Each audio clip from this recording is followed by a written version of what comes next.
with I think you just heard it, Al Cooley, Mm-hmm. and it's not on the podcast, but he was butchering the hell out of Seedale's name. Oh my gosh. Hilarious. I was like, I have a dash in my name. He's like, okay, so C-Dale. I was like, oh my god. I had to tell him the dash is silent. That's funny. All right, I guess we can get started. You ready? Yeah, I'm ready to go if you're ready. Well, my name is Sidalinik. This is Marcus, and we're joined tonight with a special guest, DC O'Rourke from the Hauntingly Yours Podcast. And tonight's topic, we always just kind of wing it. And I think the theme now is like ghost stories and getting our guests. And you're a paranormal investigator as well, aren't you? Indeed, I am. Awesome. So let's start with your story, your backstory, how you got into all that, and where you are now. Well, it all started when I was 13. My grandfather passed away, whom I was very close with. This would be my mom's dad. And a couple of days after his funeral, I had this dream late one evening where I awoke in a white room, very bright lights, and it seemed like it went on for miles. And I distinctly remember feeling like it was more than just a dream, but I couldn't explain where it was. So I started walking along, and eventually I heard somebody call out to me, and I got to the end of the room and found who the person was. It was my grandfather, and he was sitting on this white throne, dressed in a white suit, and he was very youthful looking, had a big smile on his face, told me to come over to him.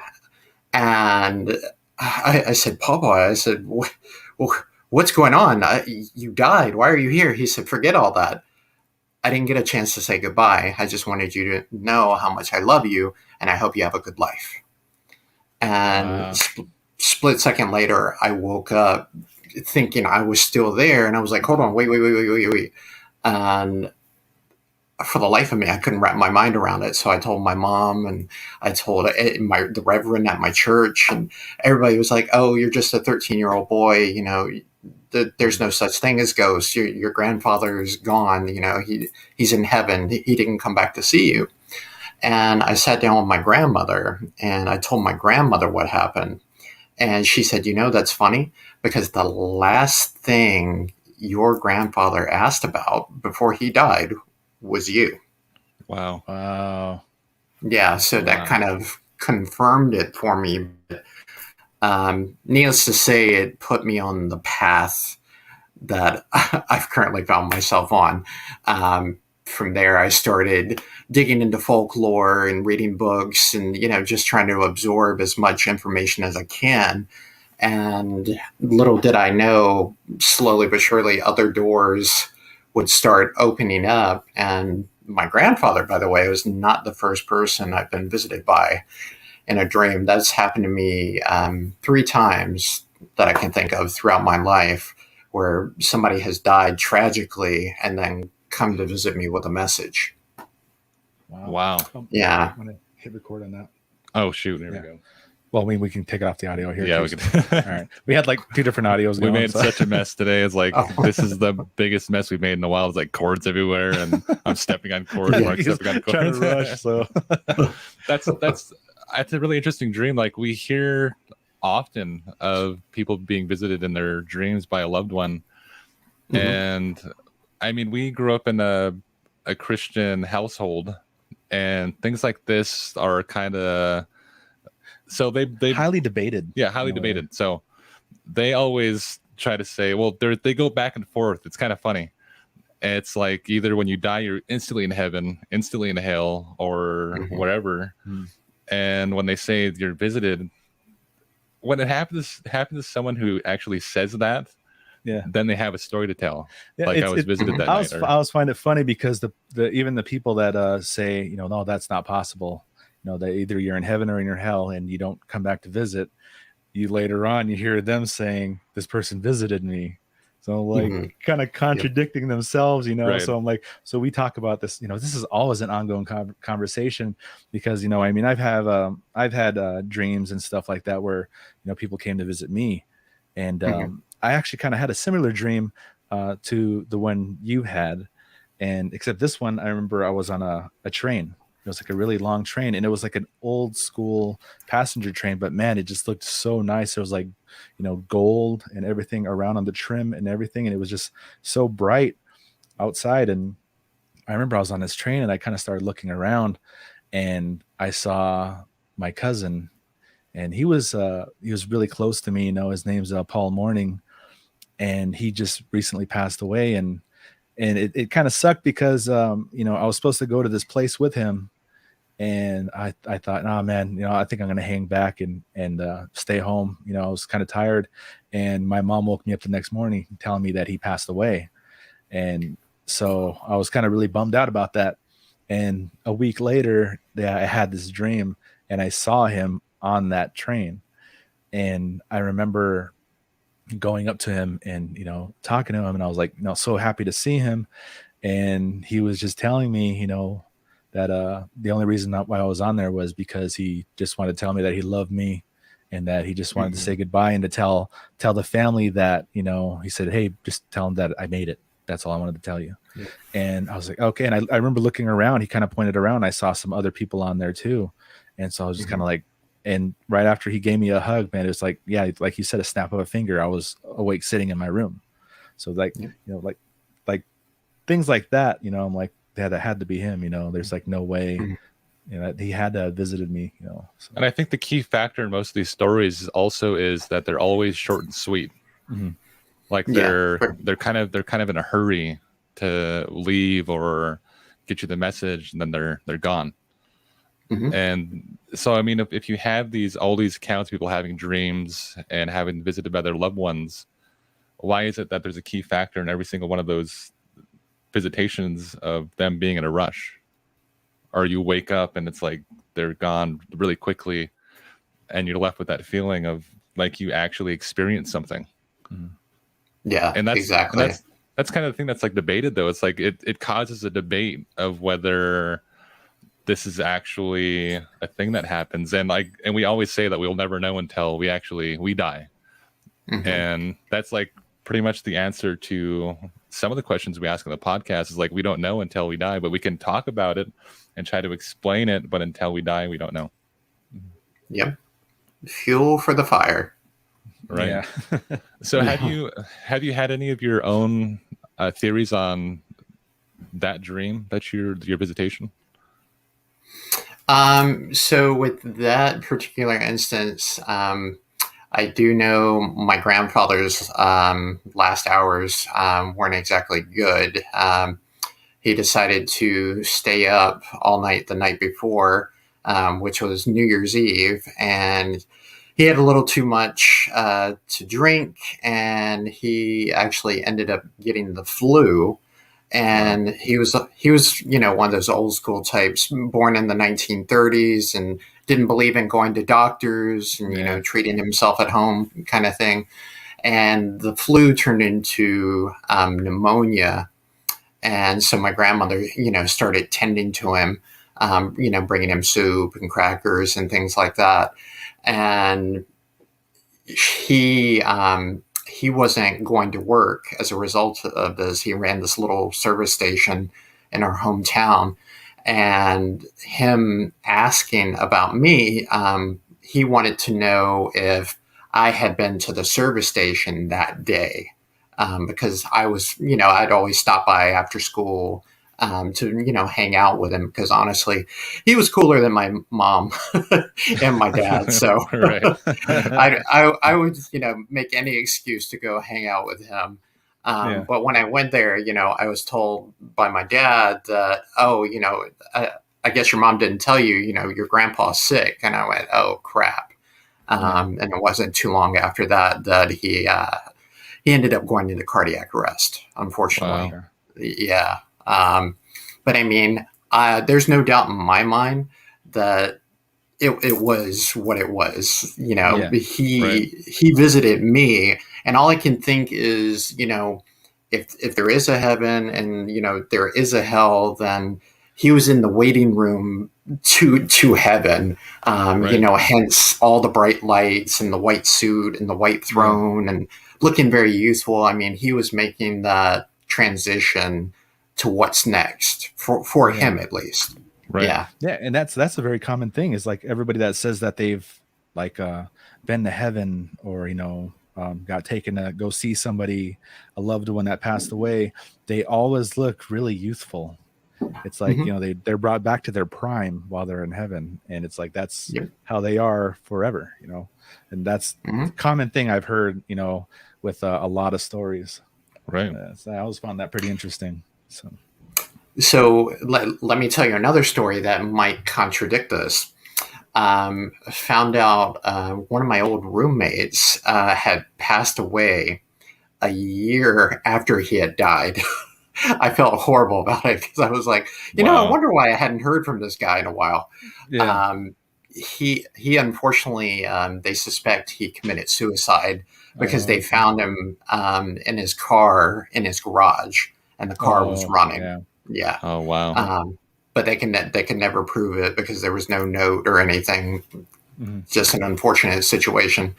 But after I found that out, it was like a couple of days later, I had the most bizarre dream ever, where I woke up in this outdoor warehouse type setting.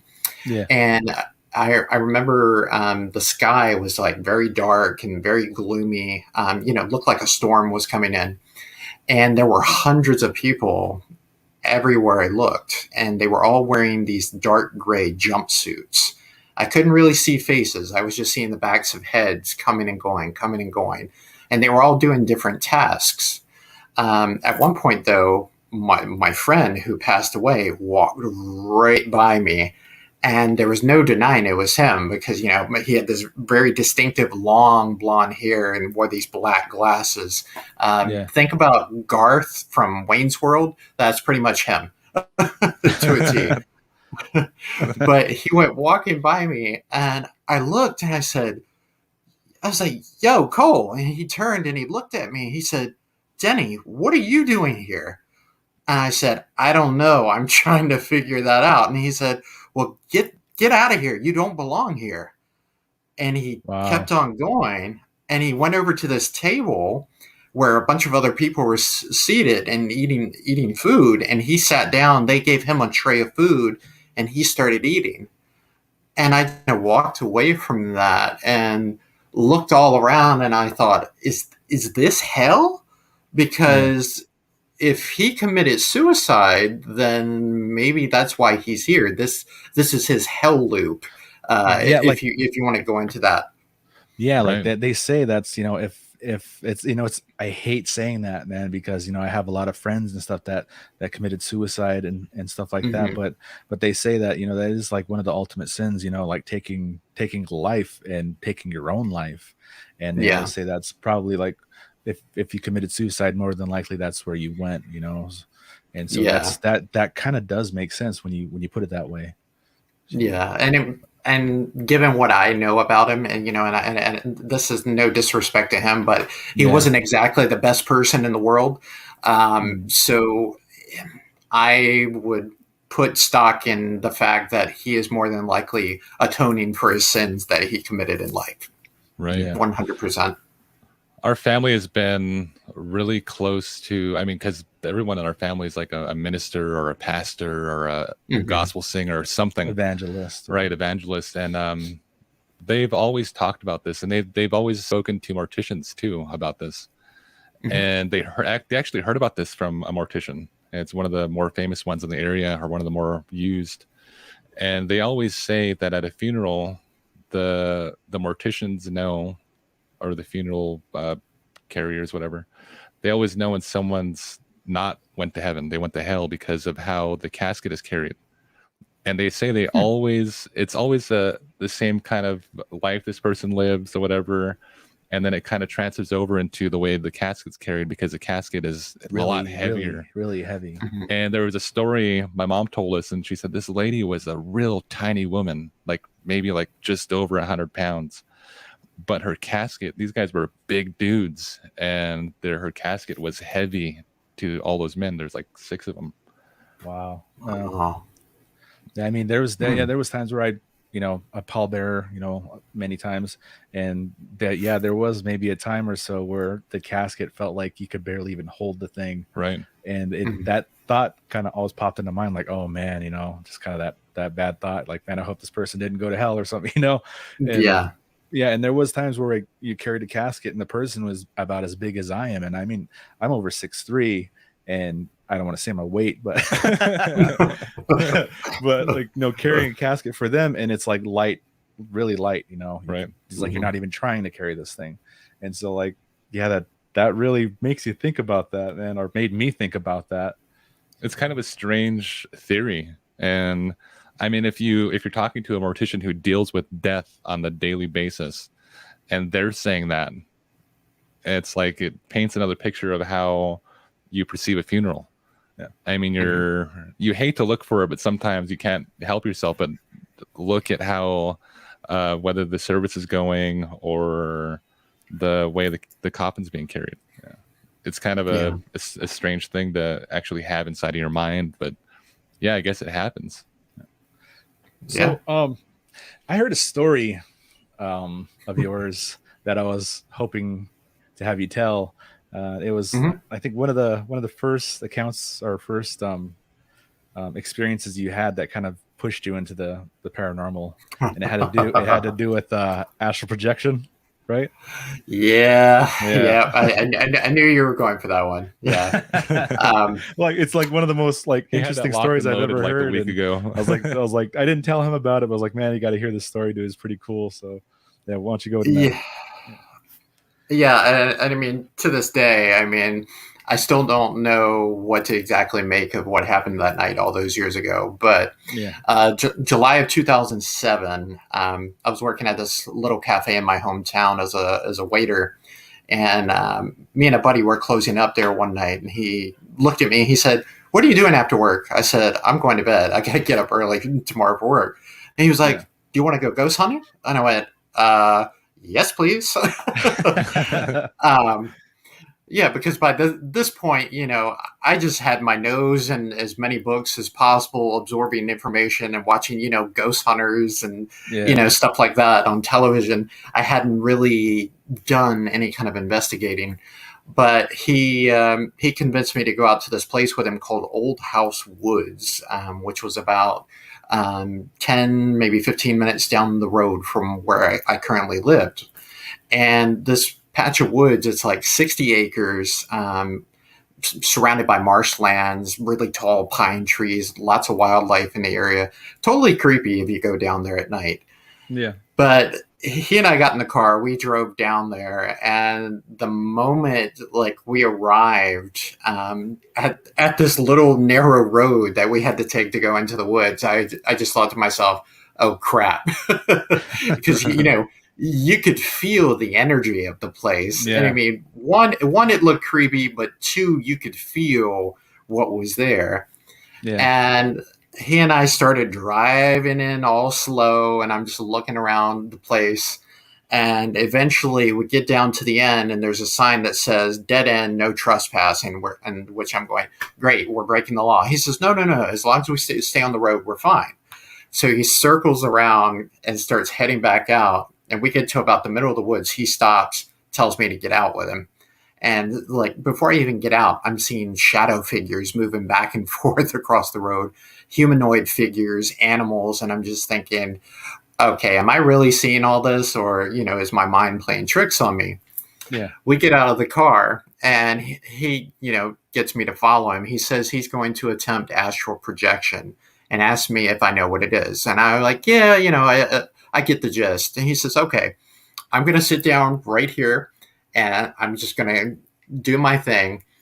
I'm going to close my eyes. I need you to be my lookout. If you see anything out here at all, I need you to get me to snap out of it, because what I'm going to do is leave my body and go interact with any spirits that are out here and encourage them to come talk to us. And I'm just thinking to myself, dude, this is the beginning of every bad horror movie ever made. Yeah. But whatever, you know more about this than me. Proceed. And he started, like basically getting into like a yoga position, his hands out like this, and he was, Like humming. doing And the I was whole like, like Ralph Fiennes thing from Lion King. yeah. I mean, it was kind of over the top, but I just let him go with it. And probably 10 minutes passed or so, and he's like twitching every once in a while, and I'm just thinking, okay. Looking around the woods though, the whole time I am, and like the moon's coming down on us, full moon, absolutely beautiful.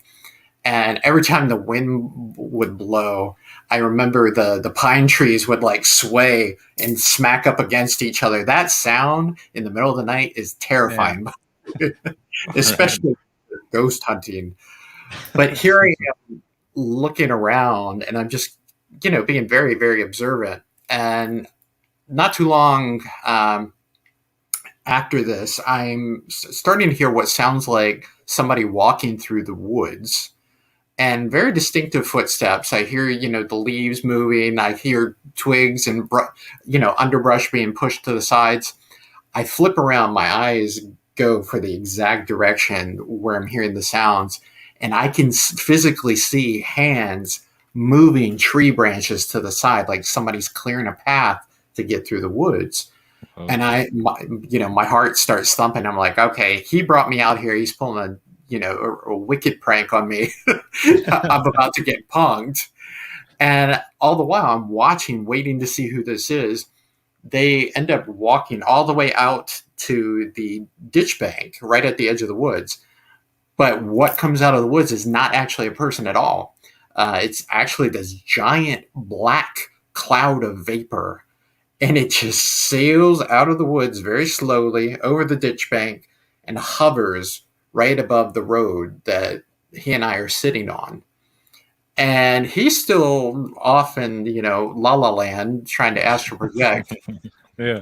And I'm having to deal with the fact that there's a black cloud of vapor not too far behind him. And I start looking at this thing very intently, and a few seconds later it dissipates. And what I see standing there is the figure of a man completely immersed by the shadows. I can see a very prominent tricorn hat on his head. I can make out the outlines of a long flowing overcoat. He's wearing boots, but I can't see any facial features, nothing about him. Completely and totally covered by shadows. Oh, man. Wow. And I mean, right there in that moment, that was the scariest thing I had ever seen in my life. And when he decided to charge at us, that's when I knew it was time to go. I yelled at my buddy. I said, "Charlie, snap out of it." Reached down, yanked on his arm really hard one time, and then I hightailed it to the car. Didn't look back until I got there. Ripped open the door, jumped in the back seat, and I started looking at the back windshield. And here comes Charlie running at the car faster than I'd ever seen him run in his life. And right when he gets up to the back windshield, I hear him scream, and I see two hands grab him and throw him against the back windshield. Wow. And for the next 30 to 60 seconds, I watched this fight between Charlie and this shadow figure. And I don't know how it happened, but Charlie threw up a right hook, connected with this shadow figure, and then managed to escape and get in the car. I mean, he was drenched in sweat. His clothes were all torn up. He was like, "We're getting out of here now." Started up the car. And I mean, we were out of there in 60 seconds, but I look out the back windshield. This shadow figure is now a full-on apparition. I mean, you can see him perfectly from head to toe, and he's glowing by the light of the moon, this gorgeous blue color. But what I saw, and what I will never forget, is a 17th century pirate, long flowing hair, tricorn hat, long overcoat, ruffled shirt, and he chased after that car as far as he could go, and then all of a sudden he just stopped. And before he went completely out of view, I saw 6 more guys show up on each side of him dressed like pirates. Wow. It's insane. That's man. a weird one. Yeah. I've heard like, and I've heard from a few people like something manifests so strongly that they can actually grab the thing or touch the thing, like it's physical and tangible to where they can actually literally fight it. Right. And so like when I heard Yep. that, man, I just like remember hearing these stories like, man, dude, that's just You're thinking one of that, insane and I'm stories. thinking of he saw a pirate ghost. Yeah. That's strange. I never heard a story where someone sees a pirate as a. That's strange. Like It's an cool. apparition. Yeah, it's cool. That's insane, man. That's one really crazy story. Yeah, awesome. well, I mean, these woods are supposedly haunted by pirates. There's a lot of crazy folklore, that Blackbeard and his crew came into the woods before he was killed, and he buried a bunch of treasure, and he decided to kill all of his crew because of the whole dead men tell no tales thing, and that their spirits would protect this treasure for all eternity. Yeah, which we find out later that's a load of crap, but I was gonna say, do you Still a think good there's story. something there then? Right. So here's what's interesting. I am friends with a lady who kind of calls herself the docent of Old House Woods. She's put in thousands of hours of research into the place. She says while there's no evidence that Blackbeard came to my hometown, there is evidence that Captain Kidd did, who was also a pirate. Yeah. Wow. So, we can definitively tie pirates to this particular area. Yeah. So it's certainly possible. Awesome. Yeah. But in terms of the, manifestations and all that, all I can say is it takes a spirit, an entity, an awful long time to build up that kind of energy to pull something like that off. Yeah. Right. I don't think I've ever asked that question. Do you think when a spirit is able to pull that energy, do you think it can maintain the energy and hold it until it's ready to use it? Like whether that's like a month or two down the road? I would say so, yeah. But I mean, I honestly feel like that's what happened in this particular scenario. You had this one particular entity who was lying in wait, basically. It's like he built up his reservoir and then just let it all out. And do you think your friend astral projecting, do you think that kind of added to it? Like him actually putting his energy out there? I very much do, which is why I wish he had never done it in the first place. It is an awesome experience, as terrifying as it was. But, doing that kind of thing, unless you really know what you're doing, you don't know what kind of doors you're opening up. Because I mean, look what happened in this particular situation. That's like this guy showed up. What if we had just been walking around in the woods with flashlights and digital recorders, asking questions? 9 times out of 10, nothing like that would have ever happened. Guaranteed. Right. Yeah. So like he basically, a spirit, I'm going to say entity, saw another spirit trying to come in contact with it, and then it drew it out, I think. In a way. That's how it really seems. And man, that's one crazy cool story, man. Yeah, it is. Yeah. It's like he's not a I guess a spirit in the sense that he's pulling out of his body and entering into that world. I think was probably what pissed them off. Yeah, I think so. Right. That's just like trying to wrap your head around that, man. Here's what's interesting. I have actually spent the night in Old House Woods. A year later, I got some guys together and we actually did a documentary, about the history and the hauntings of the place. And then we got permission from one of the property owners to stay in the woods. And we had an interesting experience. Me and one of my buddies did. I was falling asleep after we had dinner the night we pitched our tents and everything. And as I was falling asleep, I saw what looked like 7 figures moving towards camp, but they were all glowing from head to toe, blue. And I just thought, oh God, I need to go to bed, passed out, didn't make anything of it. And the next day, I woke up. It was about 6 a.m. Came out. Everybody else was still snoring, and I noticed that something had come into camp during the night because our we had a big pot of beef stew sitting right in the middle of all of our junk, and it had been tipped over. The stew was gone, and the ladle was on the other side of the camp. Oh, geez. And I just thought, okay, animals? I don't really know. But everybody started piling out, and I said, guys, who ate the beef stew in the middle of the night? And they were like, I don't know. Well, it wasn't me. It wasn't me. Nobody wanted to own up to it. One of my buddies, though, he was actually visiting me from Nepal. His name's Tenson. He came out of his tent, rubbing his eyes. He's like, oh, guys, I had the weirdest dream, and I never dream. And I was like, oh, all right, I want to hear this. I said, lay it on me. He said, I woke up in this dream, right? And I was here in the middle of the woods, but it was late at night and everybody else was still sleeping. I heard a commotion outside camp. So I came out the tent and I started looking around, and there gathered around our beef stew were 6 men dressed in old-timey clothes and a little girl, probably 8, maybe 9 years old with them, also dressed in old-timey clothes. They were all hunched over, eating. And I said, hey, you, that's our beef stew. You can't be eating that. He said they all stopped, looked at him. He said their faces were all distorted looking. Their eyes were hollowed out. And he said the little girl leaned her head back and let out this really maniacal laugh, took the ladle for the stew, and then threw it at him. He ducked, and it ended up on the other side of camp. Whoa. He said after that, he woke up. Wow. Yeah. Oh my God. That's a weird one.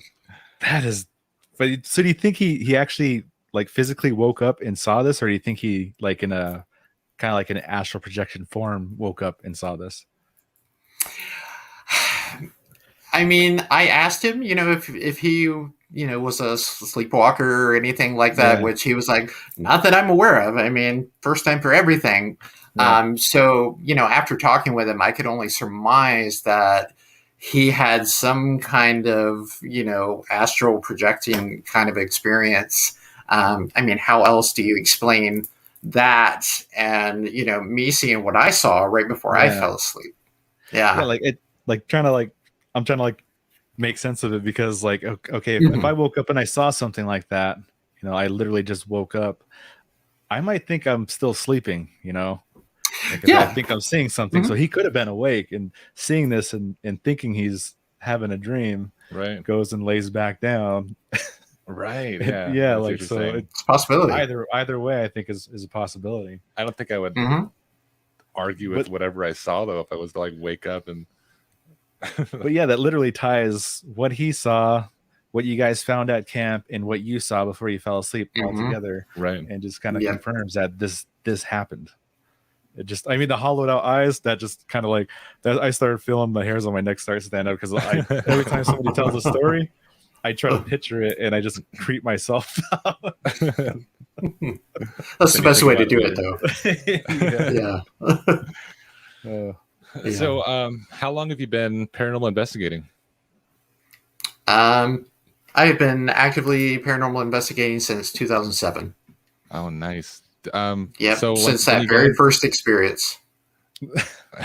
When you go into your locations, what sort of mindset do you bring with you?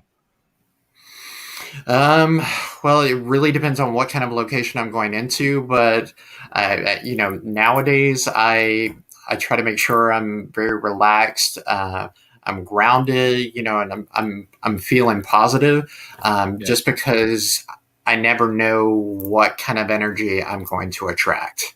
And the last thing I want is to go and pick something negative up and bring it home because I was in a bad mood. Yeah. Right. Yeah. I mean, and you, we were actually set to record a while back, and your equipment wasn't working right, your computer and everything. Yeah. You want to go ahead and tell that? So I can't record downstairs in my house at all. There is, let's just say, spiritual energies at work that refuse to let me record. It's happened with you guys. It's happened with Miranda Young, Ghost Biker Explorations. Actually happened to me recently with a group based out of the UK. I can't record downstairs, but I brought home a female spirit from Williamsburg, Virginia, where I do ghost tours professionally. And she was just wreaking havoc on me and just wanted to, be involved in everything. But she wanted me for herself, is what I think it ultimately boiled down to in the end. Because I actively started communicating with her, setting out my audio recorders and asking her questions, and she would answer everything. And then when it got to the point where she said that she loved me, I said, yeah, it might be time for you to go.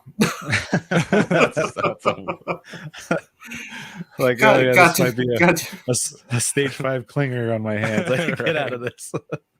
Yeah. Well, especially when she told me that she was 15, that got to be wow, yeah, just a smidge awkward. Yeah, I was like, yeah. Oh my god! But I mean, it was so bad with her. Her name's Abigail. She was following me to work at my day job. She was following me to my night job doing tours. And like on tours, I actually do a ghost hunting tour where I teach people how to ghost hunt in the area. And she was actually controlling every single paranormal experiment that I was doing with my tour groups. And she was not letting, she was physically blocking out all other spirits from communicating with us. Yeah. Yep. Was there like silence, or was she the only one coming through? She was the only one. She was the only one. I mean, other than that, it was pure silence. I mean, like, I'm a big fan of using the spirit box. I know a lot of investigators tend to hate it because, you get too much radio interference, but I'm very in tune with mine. And even in this kind of scenario, where you have the, and occasional snippets of radio, there was nothing. I mean, it was complete and total radio silence, except for the static, and then her voice coming through when we ask questions. Wow, man. Yeah, and my tour groups were like, "Oh, you must like Denny, huh?" And they're like, and she'd say, "Yes, love him." And I'm like, "Oh gosh, please, no, not here." No. We just had some weird happenings over the past week. And I mean, when we're doing the podcast, and we mention this quite often, we always experience something. Most of the times we do the podcast, we experience at least something. And whether that's a voice, or we just did a podcast with the Oki podcast, Russell Sun Eagle, his name is. Yeah, and we're doing a podcast with him, and we kept hearing things coming from both sides. Like, we were hearing stuff on his side, and he was hearing stuff on our side, and then we would be mid-sentence, and we'd like look at each other, and because we hear a voice. Yeah, you'd hear somebody whispering like through the headphones, and then he would react to it and say, he heard it too. And what was funny was we heard it coming through our headphones, and I was thinking maybe it's just using this equipment to talk, because we can't hear ourselves in our headphones right now. We only hear you. So like I was assuming it was on his side, and he was like, no, even our camera, we were sitting completely still like this, not moving, and one of us was telling a story, and the camera just starts shaking like constantly. And the camera is actually a ways away from us. I mean, if we move our feet around enough, it'll kind of shimmer a bit, and it was just shaking constantly. And he didn't tell us this because we were recording on Zoom, I think, or no, on Zoom, and our picture was really small up on the top of the screen, so we can only see him, and I didn't notice it, and he finally brought it out, and told us, and we started hearing knocks here and things there, and then the voice that came through, and then just I started getting like hardcore tingles going up my arm, and all the hairs on my arm started standing up, and it started moving around. It felt like somebody was standing right behind me, and my legs started tingling from my waist like down like intensely. I was sitting here kind of freaking out. I mean, it's all on camera. I was like, dude, what's going on? And he was getting creeped out, and he was sitting in a room with every single light in the room off. So he was afraid to look around. He just tried to stare at the screen. And he even told us, he wrote me like as soon as we stopped, he started smudging his house after that episode because it got so creepy. And once he started smudging his house, he started hearing noises everywhere in his house. And I told him, yes, sorry about that. That happened sometime, you know. And but ever since then, we've been making sure we have equipment on the table just to see if like something does happen, then we can either look to these. But what's funny is every time something happened, it's when we brought something out that Cedal just acquired at Rock and Minerals show, I think. And do you want to show what it is? And we've talked about this item quite a lot, and I've been looking for Egyptian artifacts for years. I mean, at least more than 6 years, I think. And I don't want to buy it from a website. I don't want to go and risk that. And I want to make sure it's authenticated and things like that. And I went down to this Rock and Mineral show at the beginning of September in Colorado. And this place was a massive... It's like one of the biggest ones in the U.S., isn't it? Yeah, a Rock and Mineral show. And it's like 2 massive stadiums filled top and bottom. And they're nothing but tables back to back, and everyone's selling their rocks and minerals and crystals and things like that.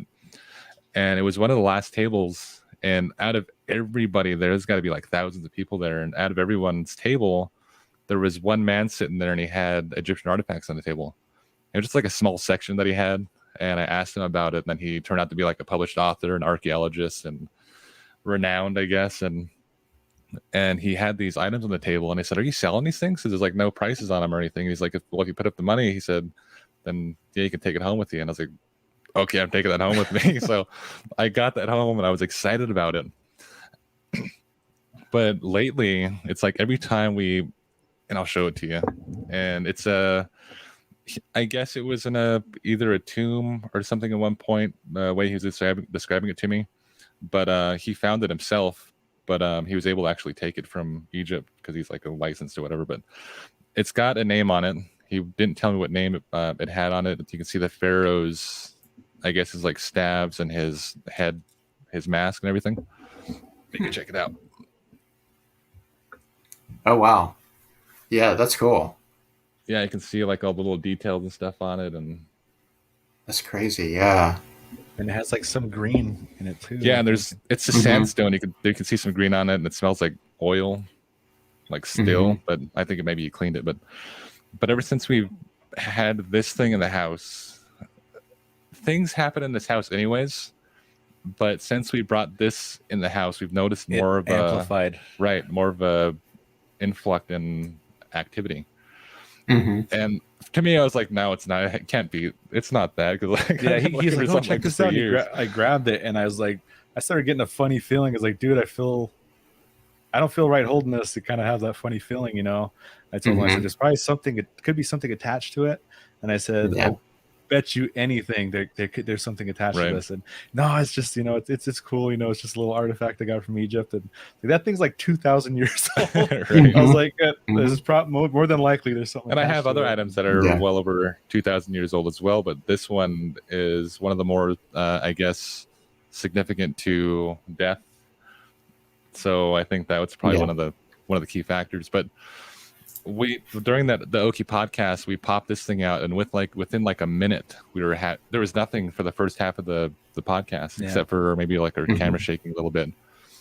But within a minute after that, then we started having activity. Yeah, it was once he brought it out of his case and set it on the table, and then like maybe a minute later, the camera starts shaking like crazy, and the person that was we were talking to, he started hearing footsteps everywhere.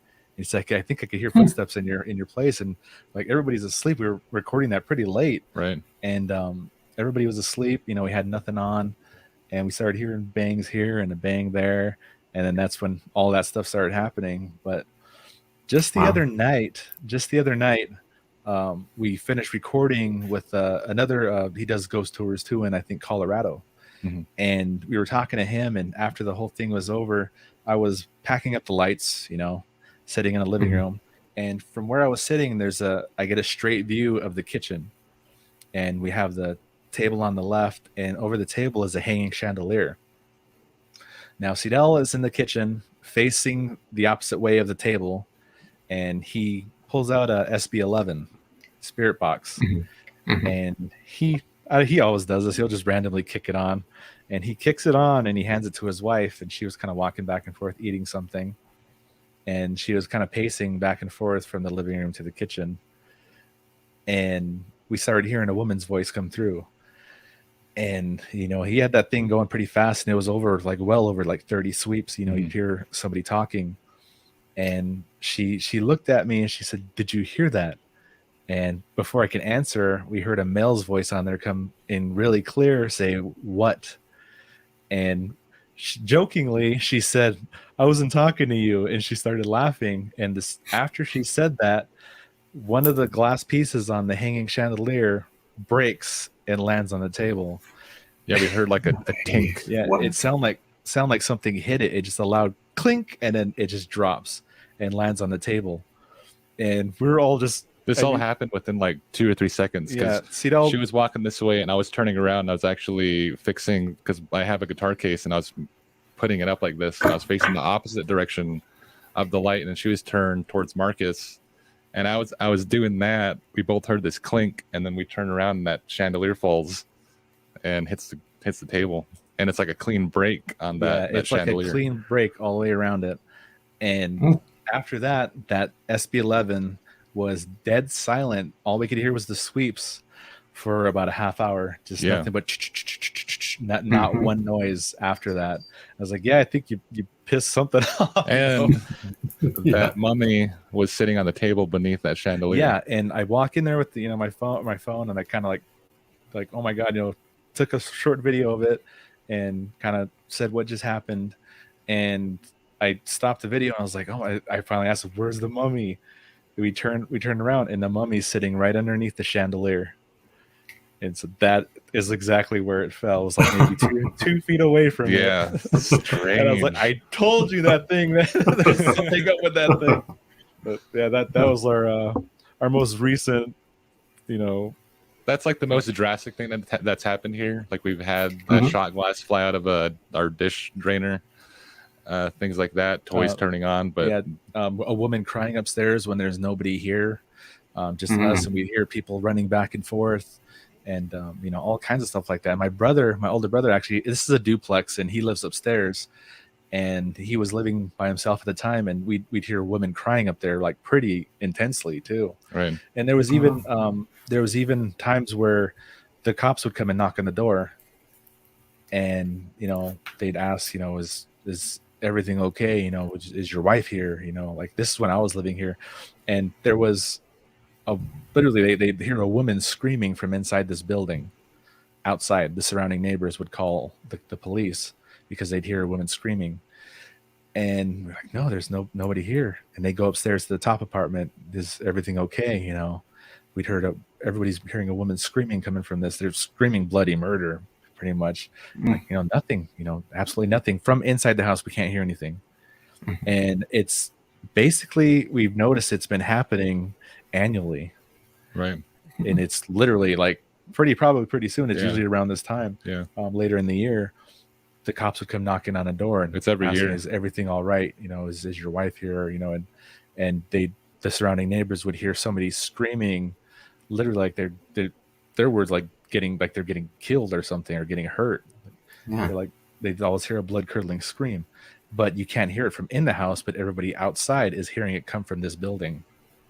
So it's just the activity in here has been just bananas lately. Yeah, the last knock we had was last December, I think, at like 4:00 in the morning. And the cops come to the door and asking us if we're okay. And I'm like, we're just waking up. And it's like, is your wife here? And I was like, I call my wife, and she's all pissed off, waking up, coming to the door. And it's like it's really strange. And I think we were talking about this, and I was like, it kind of rolls us out too, because we're not calling the cops. And I'm pretty sure everyone else in the neighborhood's probably calling the cops and saying there's someone screaming at that house. It's really strange. It's really strange because when that happened, when they knocked on his door, I was living upstairs as well, and that was like the first time it happened. Yeah, it was, and then actually when I was in the process of moving out. Right, and we were moving down here. Yeah, and he was going to move down here, and I was going to move across town. And I just got home like that second, and Marcus just got home that second because I was helping him move. And we get home that night. I go upstairs, and like right when I shut the door, Mark calls me and says, "Hey, the cops are here, and they're asking us if a woman's screaming." I'm like, "What?" He's like, "They're coming up. They're coming your way." I was like, "What the heck?" They open the door, and the cops are there, and they're asking me questions. I'm like, "No, everything's fine." And like, open up the door, and he sees my wife and the kids running around, and he's like, "Okay." Like if my brother is upstairs and he's talking, having a conversation, you know, like about this level, you can hear like the mumbling and murmuring of his voice. So if somebody's screaming upstairs, we'd be able to hear it, you know? Right? Yeah. So I mean, we hear a woman crying upstairs when there's nobody here. So it's, this place, it actually has some dark history. So I mean, I'm not surprised. It's just, man, it just gets ugly, you know? Yeah. Sounds like it. That's crazy. Kind of makes me think of this old house that my mom got hired to clean out by a real estate agent when I was in high school, which my mom, of course, passed it off on me. She was like, "Hey, you do this. I'll give you some money off the top." And I was like, "Okay, yeah, sure. Why not?" So like every day after school, I'd go hang out in this house for like 3 or 4 hours, just emptying the house.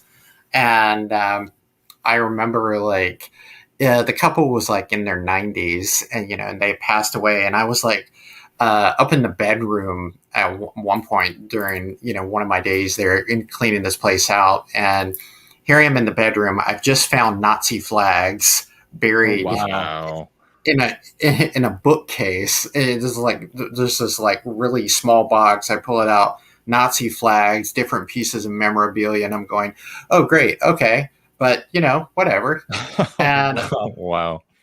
I set this stuff to the side, and like I hear a car pull up into the driveway, and I'm thinking, okay, who is that? I go look out the window. There's no car in the driveway. Next thing you know, I hear somebody knocking at the door, and then the door opens up. I hear footsteps come inside the house, and my heart starts thumping. I'm like, all right. I run down the steps, look at the front door. The door is shut, and there's nobody there. I'm going, okay, wait. This house is haunted. Yeah. I mean, that's all there is to it. And I mean, I worked on this place for 2 weeks. I mean, cleaned it out from top to bottom.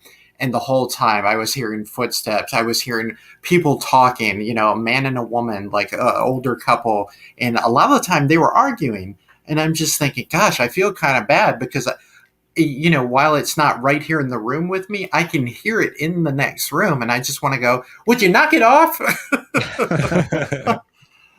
But I mean, I was hearing all this stuff, cars coming up the driveway, the door knob rattling, keys jingling.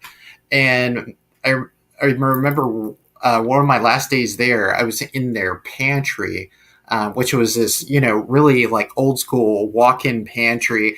And I'm guessing they used to can their own food because, I mean, there was evidence of it all over the place.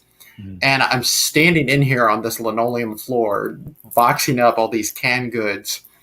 I hear the front door open, and I totally disregarded it. I said, nope, I'm not playing into it, guys. Have fun. Do what you got to do. Footsteps. A man's footsteps start coming into the kitchen in my general direction. And I went, crap, here we go again. And I feel whoever this is staring a hole in my back as I'm working in the pantry. I said, look, if you got nothing better to do than just stand here, why don't you lend a hand and help out? I felt a warm breath against my right ear, and then a male voice said, what are you doing here? I jumped out of my skin so bad, I fell through the floor of the pantry. Oh my gosh.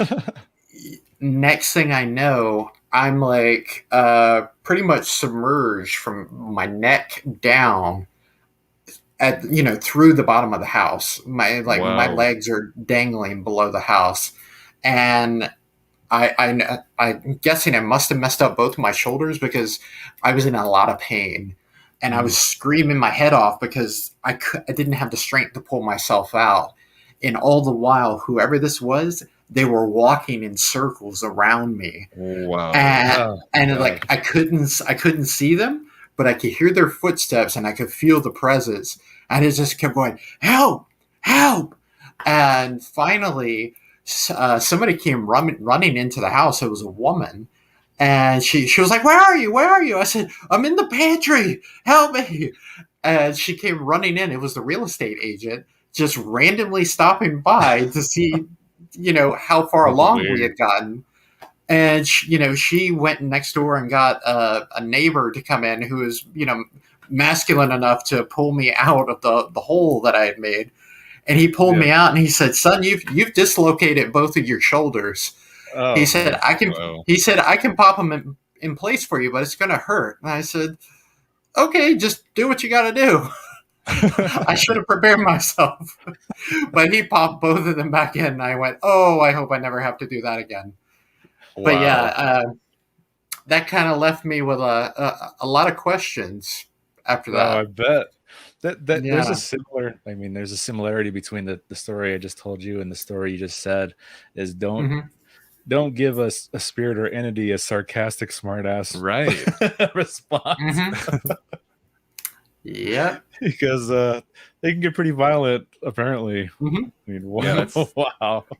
And leading up to that glass breaking, I always run the spirit box, like when I'm editing a video or the podcast or something, cleaning the kitchen, and I just let it run because I know something's here. So I'm just like trying to listen and see if it's coming through. And I was telling my wife that week, and I was like, I don't think I'm ready to talk to it just yet. I just want to see if it says anything or it comes through and tries to talk to me. And yeah, during that whole week I was doing that, and I usually do it like at least once a day. Like I'm editing or something, I'll have that SB11 going. And the night, I think it was a couple nights before that, my wife was sitting in the kitchen on my computer, and she's eating like a bowl of like, I don't know, freaking like strawberries or something, and she's just sitting there quietly, and then I come out and I turn that SB11 on, and which is like not out of the character for me, and I put it by her, and she's just still sitting there eating that. And then I have these my lights are controlled by my phone, and except for the kitchen, and I shut those off. That's not out of character for me either because I edit in the dark, and shut those off, and then I black out the rest of the house, and then she like, I can see her look at me, and then she said she starts getting the chills, and she's like, I got the chills, and I was like I never really get like goosebumps either, and I'm standing there. We never black out the house either, and I started getting like these really bad goosebumps as well. And we have this NEM reader, NEM Master, and I turn this thing on, and while she's getting these goosebumps, I turn this on, and before this happened, I got this thing and I thought it was defective because I wasn't able to like get it to read anything. And stupid me, I didn't read which one I bought, and I got the NEM and not the other one I was looking at. And this one is apparently static electricity. And I placed this next to her and actually wrote the company asking them about the product. And then before they even responded to me, I already figured out what it was. And I was like, oh, it's static electricity. And I was like, okay. So, but while she's having goosebumps, this thing wasn't going off for like a full day and a half. I placed that by her, and this thing starts going crazy, lighting up and beeping on us. And then from there, we start hearing a woman's voice coming through. And then it kind of dies down for a second, and the chills go away on us and the goosebumps and everything, and it kind of calms down. And then I started thinking, I was like, that's when I started putting together, we've been getting knocks on the door every year about them asking about a woman screaming. And I said, you know what's funny? And she said, what's that? And I said, we always get a knock on the door from the police saying there's a woman screaming here. I said, did a woman die here tragically? Like, is this woman we're hearing on the spirit box that woman? And as soon as I said that, residual. Yeah, as soon as I said that, we have a EMF reader too. As soon as I said that, this thing starts spiking like crazy. and then we start getting a temperature on the SB11 start going crazy. And I was like, all right, time to quit. I was like, I can't do that right now. Because for the past like 4 or 5 years, we've always thought it was just a male presence in this house. Because recently there was a suicide years, like at least less than 10 years ago. Yeah, it was less than 10 in this house, and actually in my apartment. And we always attributed those encounters to whether it's a spirit or something. And it was always a male coming through. And up until that day, we started hearing a woman. And then when I started questioning that, then we started having all this stuff start going off. more activity in the house. So I don't know. It's kind of strange. But apparently, I think the male presence in here is the violent one. Right. Because when Alethea gave that answer to that male that was talking on the SB11, that sarcastic kind of smartass response is when the chandelier broke. So I have a feeling that the male is probably more aggressive. Right. Because that was, I mean, to do something like that, you know, to break something in your house is pretty kind of like a major thing to happen. Do you have any like really profound experiences on your ghost hunts? Do you have one that like jumps out at you? All the time. Oh gosh. I have to pull one from my hat. I guess how profound are we talking? I guess life altering or? Yeah, I think life altering is a good one. Let's see. So this, I would say, is profound, but pretty damn scary at the same time. I kind of found myself wanting to experiment with the Necrophonic app. Have you guys heard of that? I've heard of it, yes. Yeah, so I debating on that too. So yeah, I was in that boat for a while, and I had a couple of people that are like, "Oh, no, it's worth the $10. Try it." And for weeks, nothing happened, nothing at all. And I just thought, all right, I spent $10 for a bunch of preloaded sounds and phrases. So, okay, yeah, sure. And one night, I was doing a tour in Williamsburg. And we stopped in front of the most haunted house in Williamsburg called the Peyton Randolph House, which is, I mean, through the roof with activity almost every time we go there. And I decided on a whim to talk to the group about Necrophonic. And I'm like, hey, has anybody heard of this? And a couple of people were like, yeah. And I said, what do you say we try it? Just for fun, see what happens. They're like, yeah, why not? Let's do it. And I took out my phone and I started the app. It does the whole Necrophonic, and then you hit start and it starts cycling through the sound bank. It's got reverb, white noise, and an echo effect. I just hit the reverb because I feel like it would probably just enhance the voices so we could hear it more clearly. Yeah. Hooked it up to my external speaker. Set it on this barrel. I set my phone on the barrel in front of the house, set up a bunch of EMFs, REM pods around it, walked away. And within 2 minutes, we had spirits reaching out to us through the Necrophonic app. It was crazy. We got this one guy who called himself Michael, but he told us to call him Mike. He told us that he was thrown down the stairs by his mother and he broke his neck and died. Wow. Yeah. Wow. And you could feel the energy change the moment he started talking about it. And, all of my guests are kind of participating in this. They're going, are you sure this happened? Yes. Your mother did it? Yes. What's your mom's name? And all of a sudden you hear this shh come through the Necrophonic app, like somebody just shushed him and told him to shut up, and all of a sudden you just didn't hear from him anymore. I mean, he just disappeared. We're like, Mike, you there? Mike, where'd you go? And you hear this voice say, what?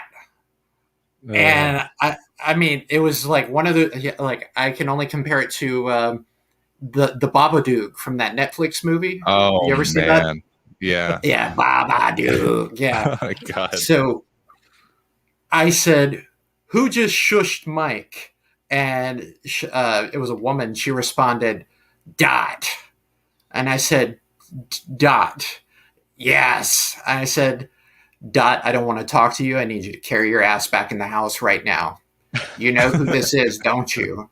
She said, "Yes." And I said, "Yeah, we've met before." Her and I met last year in July. I was doing a spirit box session, a solo investigation on my own. And she came through the spirit box and started telling me some really dark, messed up stuff. And I said I didn't want any part of it. And I ended the conversation. Here she was again, same exact voice as I heard through the spirit box last year. You don't forget a voice like that. Yeah. But now I'm hearing it through the Necrophonic app, and she's Wow. giving me the same name.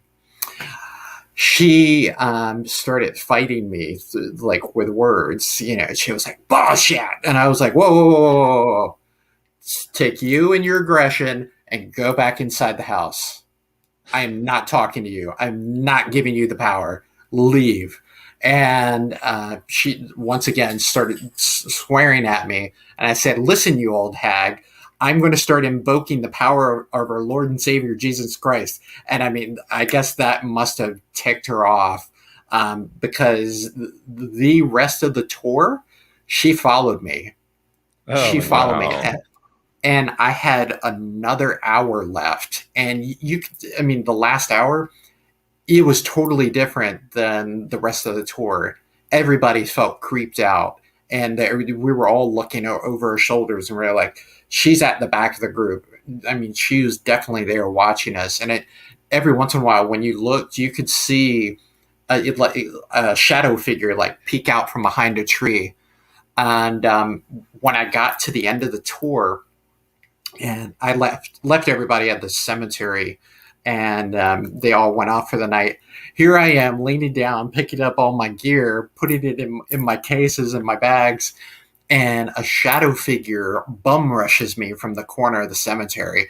I just hear feet running at me. I look up. I see a woman in black. I threw up my arms like that, and I said, "Whoa, whoa, whoa, whoa, whoa. Back up, back up." I was like, I'm sorry if I ticked you off, but forgive me. It'll never happen again."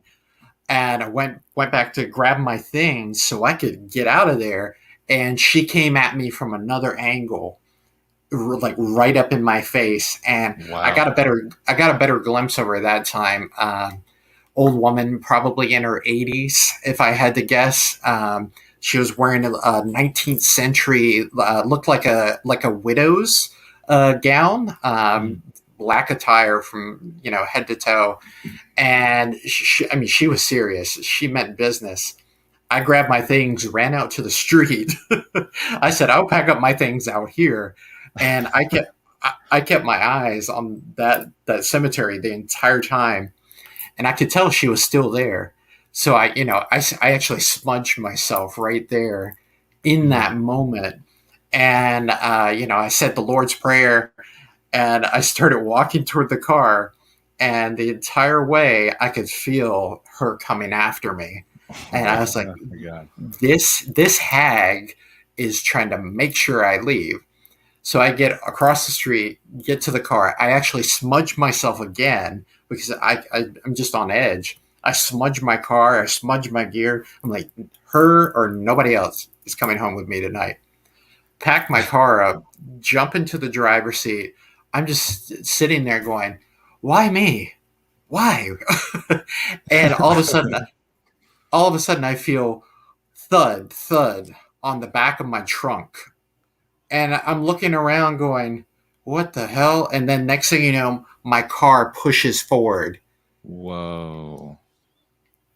It wasn't like anything overly dramatic, but it felt like someone placed their hands on the back of my car and gave it a gentle push forward. And I mean, I about had a heart attack because I had never had anything happen like that. while doing tours in Williamsburg. And I've been doing tours there for 6 years now. I've never had anything like that happen. I started my car, did a J-turn in the parking lot, and I looked around. There was nobody. The lot was empty. There was not a single person in sight. But I could still feel her watching from the distance. Yeah. Oh, wow. That is like one really, really powerful spirit to like do something like that. Like not only was it talking to you on your equipment, it literally physically manifested for you to see it and then charged at you. Like that is like one of my biggest fears is old lady ghosts. And little kid ghosts. I mean, an 80-year-old freaking spirit charging at you. Like an old man, it's like an old man's fine, but an old woman, it's like that creeps me out. Yeah, and it was a. No, go ahead. It's spawned from a video I watched in like I don't know, like 2006 or something. It was like a Japanese, one of those old school Japanese style ghost videos. And like they always have the best ghost videos on YouTube. With that like deep voice talking, right? He's like, watch whatever he's like, it's like goes crazy, and it's about these two guys and they're inside of an elevator, and okay, I know what you're talking about. And the security's kind of like following them around the building and trying to like, I don't know, like paint a picture of like these guys are just leaving their workplace, dressed in like they're in a real workplace. They're wearing ties and everything, and they're in an elevator, just two of them. The first one walks out and the second one walks out. And when he leaves that corner, this old lady appears like right behind him. It was like right where he was standing. And he was like leaning up against the wall too. So like he moves, and like when he moves from that space, it was like she was standing in that exact spot he was standing at. Right? That one. And then she's hunched over and she slowly kind of moseys like out of real slow, and they make sure they follow her like all the way out the door, and she's like just takes her time. I was like, that one gave me the chills, and ever since then I do not like old women ghosts. So imagine that running at you. Right? Yeah. Do you think she's the one that killed that guy in that house then? I do. Because the past few tours I've done since then, she keeps popping up. Like she's trying to make sure that I don't inquire about him any further than I already have. Like she has a vendetta. And as soon as I hear her, voice, I shut her down. This is like, nope, I'm not even going to talk to you. Not seeing anything. Has that app worked since then? For you? Yeah. Yes, indeed. Actually used it Saturday night. My paranormal investigation team and I, we were doing a public event out in Brandy Station, Virginia. It was Civil War themed. It was very cool. We were out on a Civil War battlefield called Fleetwood Hill. And we just set the necrophonic app out, and I put my phone on the ground, and we just kind of gathered around in a circle. And I mean, we had a corporal from the Confederate Army actually reach out to us, tell us his name, his rank. Apparently he was a big Shakespeare fan, and we were introducing ourselves, and he said, "What's in a name?" And I thought to myself, holy crap, he's quoting Shakespeare. So I kind of ran with that and quoted Romeo and Juliet. And then he started quoting something from Henry V. And we were like, is this seriously happening?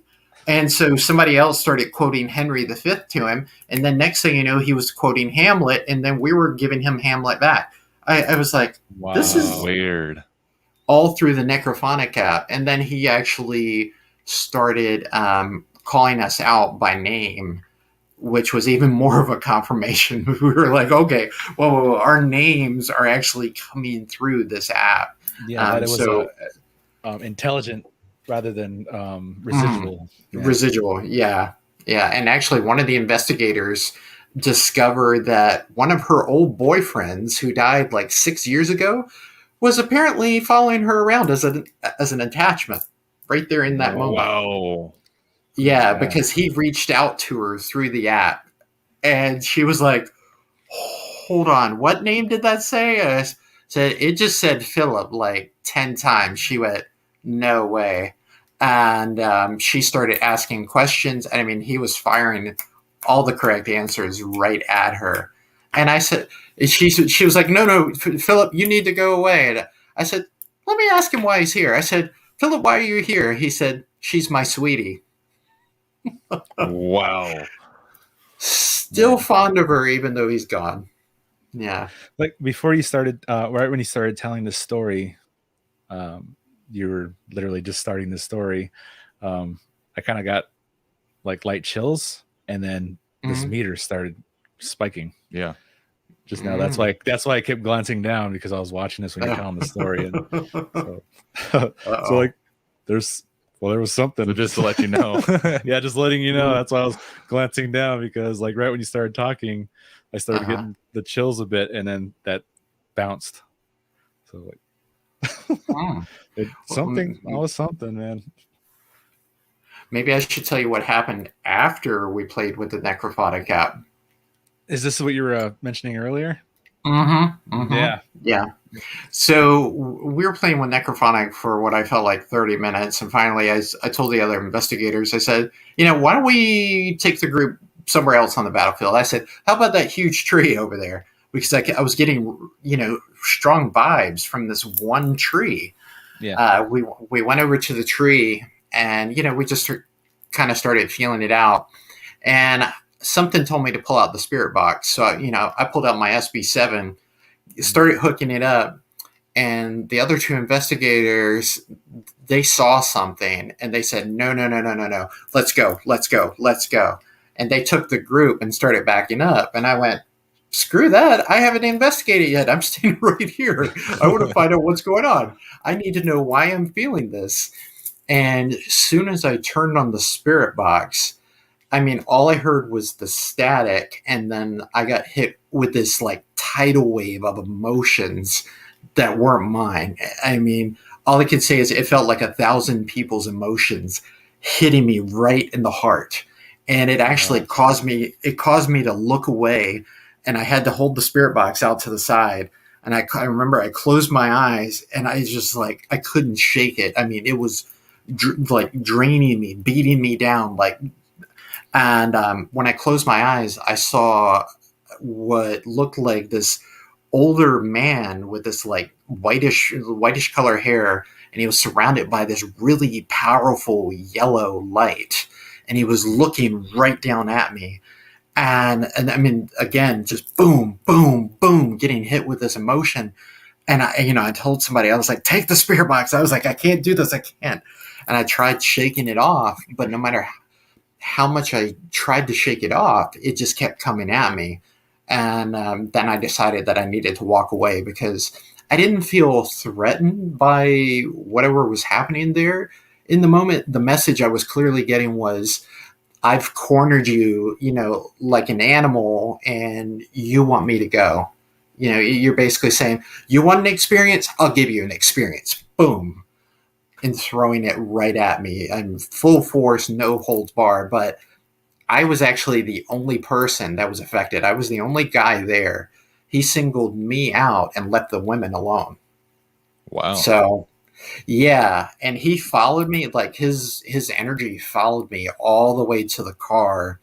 I had to sage when I got to the car, and then sage when I got back to our meeting point. And I got home, it was like 4 a.m, and I was just trying to get a decent amount of sleep. And I end up having this dream where it's just like a normal dream. I'm actually rescuing cats for whatever reason. And here I am in this dream, when all of a sudden this like grayish looking entity reaches down into my dream and grabs me around the throat, picks me up and out of the dream into the air. And when I get into the air, I become consciously aware that it's not a dream anymore. And he's strangling me to the point Wow. where I can't breathe. it got so bad that I actually started gasping for air and going, and my girlfriend who was still awake next to me, she actually started slapping me like, hey, wake up, wake up, wake up. And I remember trying to snap out of it and my eyes wouldn't open. And I was still gasping for air. But I finally managed to wake up and I was like, okay, that had to have been more than just a dream. Yeah. I was like in some weird way, that entity reached me and tried to finish the job. I don't know. But they say like a lot of spiritual battles happen while you're asleep. So that would make sense that something like that would happen while he was sleeping. Right. So you were I think you were just talking about the guy singling you out and the meter started spiking.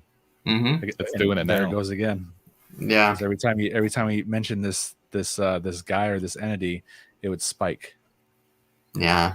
No, I know things that they're able to happen remotely, and I think we wanted to try an experiment sometime in the future of whether, I don't know, we got to like think of an experiment of either channeling those things remotely and seeing how far we can push that. But I think what I wanted to ask you was, because I think we've been asking everyone this question because we've been having this conversation over the past I'd say like a couple months now.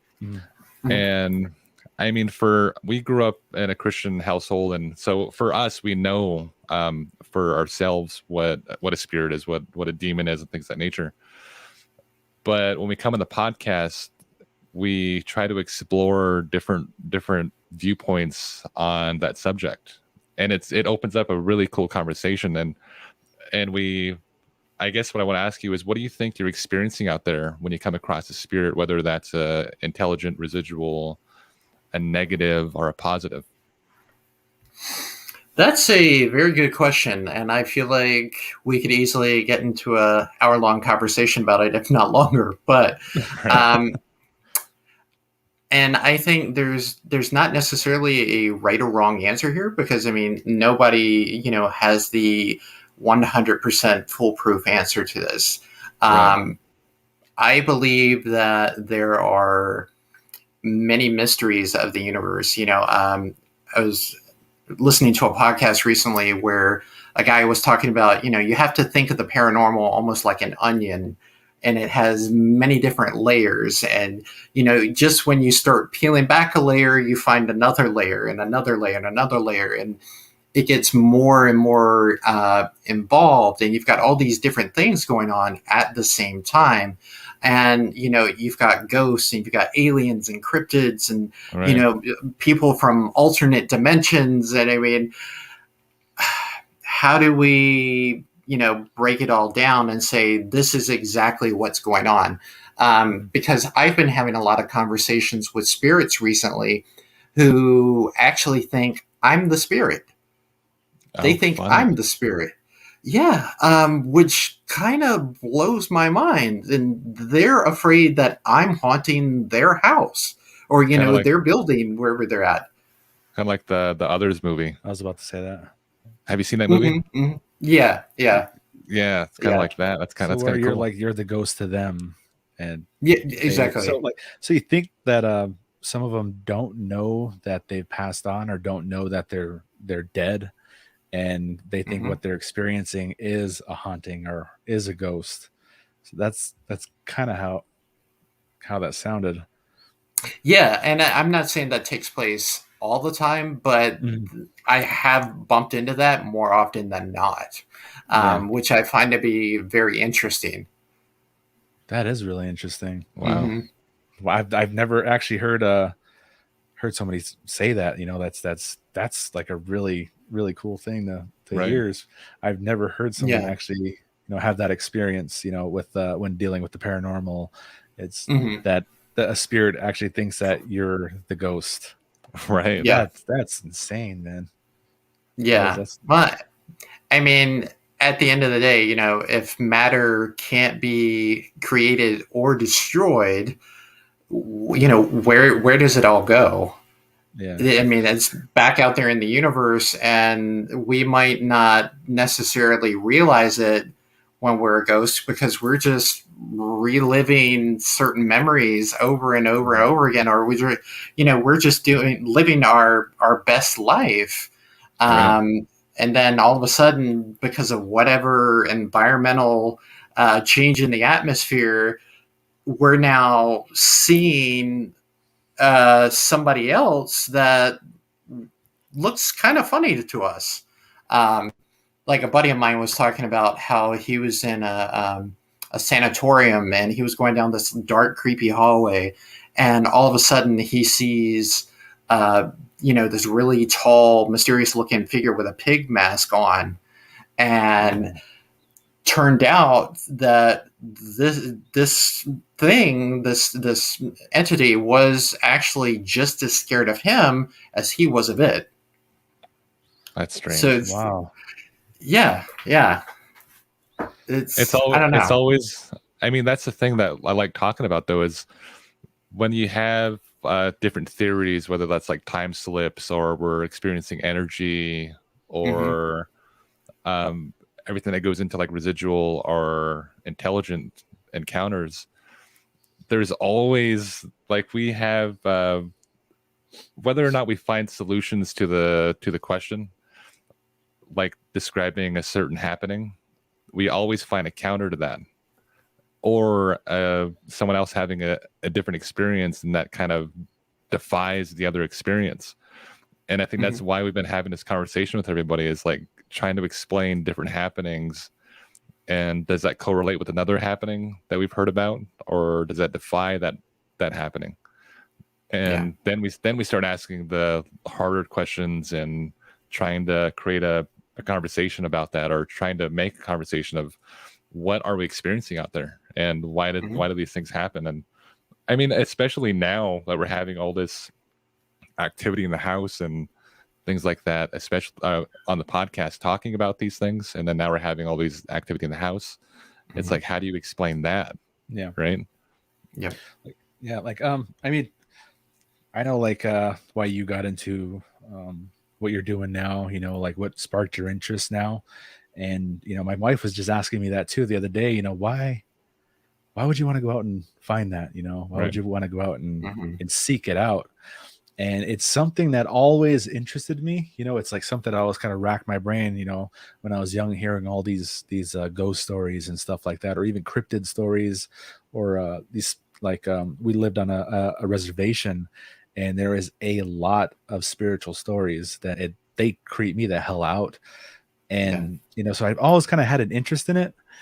And the way we grew up and the way we were raised, we were raised in a Christian home, and we were, taught how to handle these situations and stuff like that, and how to get it out of your house, or, stuff like that. I mean, we were in the rooms when there was like exorcisms and stuff going on. Right. Multiple. Yeah. Well, I don't call them exorcisms, but it's literally the same thing. They're casting this demonic entity out of a person.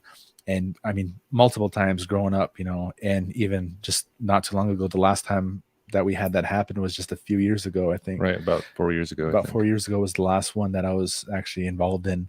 And so I've been around it, I've grew up into this. And the first time my wife witnessed that, it scared the hell out of her.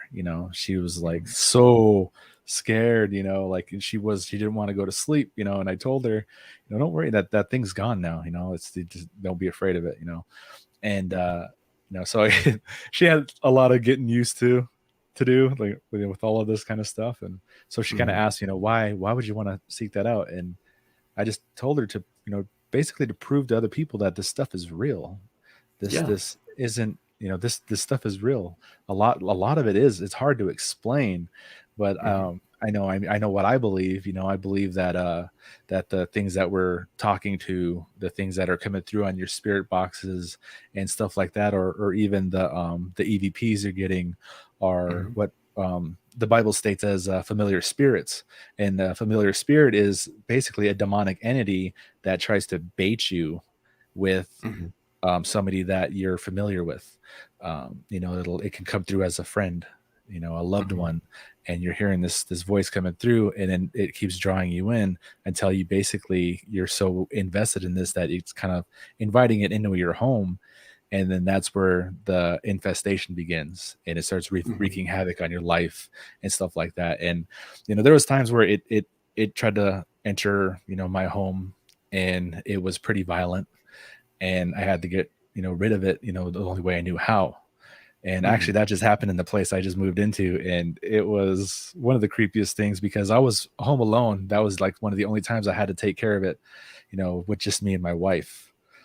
And yeah, I have a really creepy basement. I never go down in, and it had to come from the basement. And I was like, really, man, this is how stairs that lead to nowhere. Yeah, there's a doorway downstairs with old wooden doorway that's about 4 foot high, and there's just stairs that lead to nowhere behind that door. And I was like, just the thought of that creeps me out because there's a lot of lore stories behind that kind of stuff. And so I was like, man, I just always keep that basement locked, never go down there unless I have to. And I was washing the dishes, and 2 feet away from me is the basement door, and I heard a noise come from downstairs. And my dog, she was laying in the kitchen with me, and right away her ears perk up and she looks at the door, and she glances at me, and then I start hearing the footsteps coming up the stairs. And I was just waiting for it, I kind of sensed it, every now and then, like you can, some people can smell them, I've smelled some that smelled like sulfur or old rotting alcohol. And this one actually smelled like an old ashtray mixed with, I don't know what, and nobody in my house smokes. And it just kind of went right by me, and I caught a whiff of this thing, and it was like, okay, there has to be something here. I'm hearing noises. I'm smelling these scents. And so I kind of ignored it for a while, but after hearing those footsteps come up the stairs, I couldn't ignore it anymore. I was thinking if I ignore it, it won't show itself. And I was thinking maybe I'm overthinking this. And finally I called it out. I told it to get out of my house. And once I said those words, 3 seconds went by, and there was a bang on the door, in the basement door. And right there I was like, all right, yeah, there's something here, And so I went along, washing the dishes, just kind of waiting, ignoring it. And my wife was actually on her way home, and she walked in, and I asked her, where's your Bible? And every time she hears me say that, she's like, what happened? And I just said, where's your Bible? And she wouldn't let up until I told her what happened, and I was like, all right, well, this is what happened. And she's like, okay, and I told her to go grab my grandma, before she passed away, she gave me a bottle of anointed holy oil, and I told her to grab her Bible, and I need a flashlight. So she's like, all right, she comes in your basement. What's that? You got no lights in your basement? Well, to go around that corner to go where that old door is, I need a flashlight because it's down a little hall. I gotta go see your basement. I haven't been to your house yet. Your new house. Yeah. And so I give her the Bible, and I tell her what page to go to and where to start reading. And I told her, that's starting to flicker. I told her, don't stop. And she's like, okay, I kind of had to talk her in it because she was like, she gets scared really easily, and she doesn't like, messing with anything that has to do with demonic or ghosts or spirits. And so I kind of had to talk her into it. And finally she started reading, and I started going around, I figured start with the center of the house and work my way out, and start where I heard this thing. And so I grabbed my flashlight, opened up the door, I started going around every doorway and window, made my way downstairs and kind of flushing this out, And when I went to the basement, it felt like something, I can kind of sense something, and it felt like it left like really quickly. And so I was like, okay, well, maybe I got rid of it. We're just going to keep going, Went around the whole house and everything, and the entire mood changed, it just that I felt calm. And so, I went around all the windows and doors and everything. And my girls never had to witness anything like that. Like my girl was in the other room, and she was listening when I was telling the story, and she came out. She's like, oh, I'm going to go outside, and I was like, why? Just hang out, stay in here. She said, I heard what you said. There's something in the basement. I'm not staying in here, you know? So like, I was like, well, I'm going to get rid of this thing. And chances are it's going to be outside. So do you want to be outside or do you want to be inside? She's like, I'll stay inside, you know? So she hung around and she kind of watched me, you know, as I was going around the house. And after that, not a thing. I haven't heard one noise or smelled anything that was off or anything like that, or had any, you know, bad dreams or anything like that. So it's like, well, maybe I got rid of it, you know? So, but that's how I handle that kind of thing. And that's what I believe it is a familiar spirit that's actually demonic. You know, I believe that's what that is. But, you know, I know there's all these people that have their own theories and thoughts and beliefs, and we don't try to preach to them. You know, I like to hear what people say. Like, you know, what do you believe it is, and how do you handle that, and everything. And we have people reach out to us that are witches, Wiccans, apostles, prophets, Luciferian, atheists, and they all believe something different. You know, but that was the one thing that I kind of really I found interesting, was that when something that bad happens, a lot of them say they call out to the Lord Jesus Christ. And so like when I heard you mention that, like, you know, you use that to kind of threaten this spirit, it's like I kind of found that pretty interesting. Right. So, yeah. And it's always interesting to hear their takes on that. And the funny ones are when you ask even an atheist or someone who doesn't believe in the spiritual or paranormal, and you ask them, do they have any stories? Have they heard a story? And they tell the story. Then you ask them, what do you think that is? Or do you believe that demons are out there or ghosts or whatever? They always have an answer to that question. And this is like, it's a really good question to ask, because it opens up a wider conversation to have over, I guess, the next few seasons of the podcast. Yeah, most definitely. Yeah. Definitely agree. Yeah. I got a pretty interesting photo the other night. Actually, no, it was last weekend after I've finished my tours. And I need to see if I can change the resolution of the image a little bit, because you know, normally, like when I take photos after tours, you know, I capture spirits, you know, walking about, doing this and that. But what I got last weekend is not your typical photo. It's like a translucent image of a guy on the sidewalk underneath of a street lamp, and he has a bald head, but his head is huge. Funny looking eyes. He's wearing all black, and you can make out his hand, and in his hand it looks like he's holding the head of a spirit. Whoa. Wow. Now that is, oh my God. We got to see that picture. Right. I have no idea what to make of it. It's leaving me with a lot of questions. Yeah. Well, me too. That's really interesting. Why? Weird. Yeah, because I don't think it was human at all whatsoever. I think the head it was holding was human, but the being itself, no. It wasn't. I don't believe it was a spirit. I think it was something much more beyond the typical realm that we think about. Wow.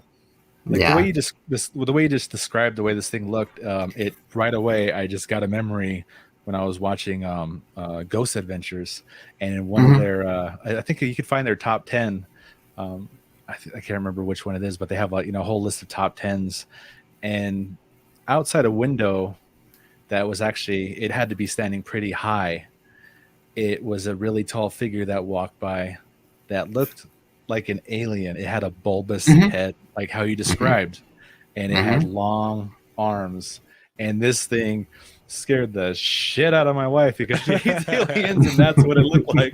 And it didn't creep me out. So when you said that, that's the first thought that popped into my mind, was like, this has to be the same kind of being or whatever it is that they caught, right? That you caught, because that's just, it's so similar, you know? Yeah. It's just, yeah, we got to see that picture. Yeah. I mean, Alien is the first thing that ran through my mind, but I was like, no way, no, no, no, no. I've got probably 100 pictures on my phones of spirit captures, but Yeah. Do you believe in aliens? nothing. I believe they're out there because I Right. mean we can't be the only ones out here in the universe. I mean, Right. there's no way. There's Yeah, no I was gonna way. say that. Thanks so much, DC. We always get into this debate, like we were talking about, like Else brings up aliens, and I'm trying to like explain something, and before I can even explain it, he cuts me off with this whole alien thing. I'm like, I'm not saying they're not out there. I'm just saying maybe they're misidentified as something. And Meanwhile, I'm like, he goes, yeah, you got to mess his hair up and be like aliens. But yeah, it's like, I mean, my grandfather, he actually trained in Area 51, and he told my dad that we weren't sure we were supposed to say that until I brought it up. He's passed away quite a while now, so we Okay. Because when I brought this up, he didn't even know about it, and I brought it up mid podcast while my dad was here telling a story, and when I brought it up, my dad's just staring at me, and I was thinking, oh shit, was I supposed to say that? And then he kind of starts going, yeah, he starts talking about it. And I was like, okay. I was thinking we'd have to edit that part out, but mind blown moment for him, And Yeah. I saw pictures and stuff, when he trained there and everything. And he said that they have a craft that's dead silent, and it is a disc-shaped circular craft. And he said they've had it for I don't know how long. And there's even a story my dad tells where he used to be a police officer. He was a police officer, a judge. He was in the military. Oh. And he actually went on the call, and there was something hovering over one of the lights like that. And he said it started shooting lights at the ground. And he said it was dead silent. My dad remembers. He told the story. he led his own investigations too. Yeah. And he said that they had this kind of craft for I don't know how many years. So I told him, I was like, I think, the things that we're seeing that are, craft like are probably military. But I said, I'm not saying that aliens aren't real. I'm saying that I believe that's what we're seeing is probably military crafts. And then it gets him so pissed off. Marcus believes they're growing on another planet. Like they're not an intelligent being. I didn't say That's that. kind of where he All chopped right, it we're up not to getting last into time. this. We're not doing this, but Let's end with one more story if you got any, and then we can just kind of roll out from there. You got any more? One more story, yeah. So I've So got a real creepy. fascinating one. Oh, it's definitely creepy. Something that I don't really have a certifiable explanation for. Back in 2008, my little brother actually told me that his elementary school was haunted. Came home from school one day. He was like, I saw a ghost on the playground. I said, all right, you're imagining things. No. You need to come get your gear and come check it out. He was super excited about it. And, I sat him down. I was like, all right, calm down. Tell me exactly what happened. He was like, I was out back at recess and I was playing on the jungle gym and I saw this little boy at the edge of the woods right up at the top of the hill. And I said, okay, you were at a school. He's like, yeah. But he was running and playing. I went out to meet him because I didn't recognize him. And he said, hi, I'm Billy. And I said, hi, I'm Jesse. He turned around and walked into the woods. I followed him and then he disappeared. And I said, why would you follow a little boy that you've never met before? But that's besides the point. Into the woods. Yeah. I'd ask the same question. But anyway, it got my curiosity going. So I told this girl about it that I was seeing at the time, and she was like, oh, yeah, let's go check it out. So we waited till school closed, and, we parked and went around back, brought audio recorders and stuff. And we climbed to the top of the hill and we went into the woods and, got a flashlight out and I'm looking around. I put two and two together real quick that we're in the middle of a cemetery. And And I figure, oh crap, this is probably somebody's plot, private family plot.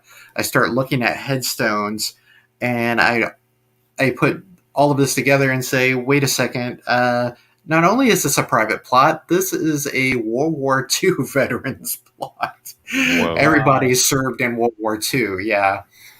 And so we get out of the cemetery and we just start, moving further through the woods. And after a few minutes, her and I are like, there's nothing here. I hear something running toward me. I turn right and look. I see this golden blur. It's just like a big ball of light running at me. I duck out of the way. It books it past me, and it exits out of the woods. And the last thing I see before it runs down the hill is a golden deer. Except it's not there in the physical sense. It's there in the spiritual sense. It blinks a couple of times and then it's gone. But I mean, it was the most beautiful thing I'd ever seen in my life. This male deer, huge antlers, but he was glowing this beautiful golden color. And I looked at my girl and I said, "Did you just see that?" She was like, "Yeah, what the hell was that?" I said, "I have no idea. Yeah, maybe we should go."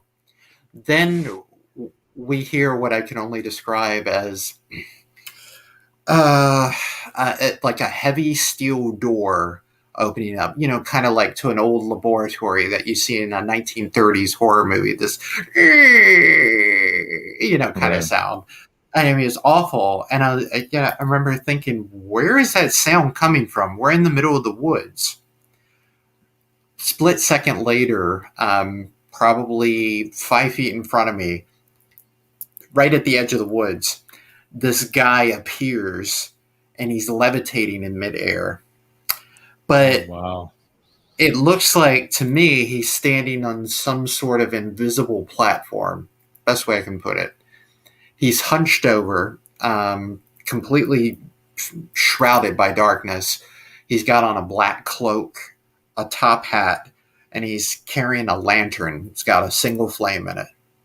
He steps off of this invisible platform into the woods, and he starts walking up and down the edge of the woods, and all the while he's scanning like he's looking for something. My girl said, let's get out of here. I said, no. I got to find out who this is. Something was telling me I needed to go talk to whoever he was. I walked, a fairly good distance closer to him. And then I was maybe about a foot away now, looking right at him. I couldn't see anything, hardly. And I said, "Hey, who are you?" He kept walking. "Buddy, who are you? Where'd you come from?" Kept walking, scanning, walking.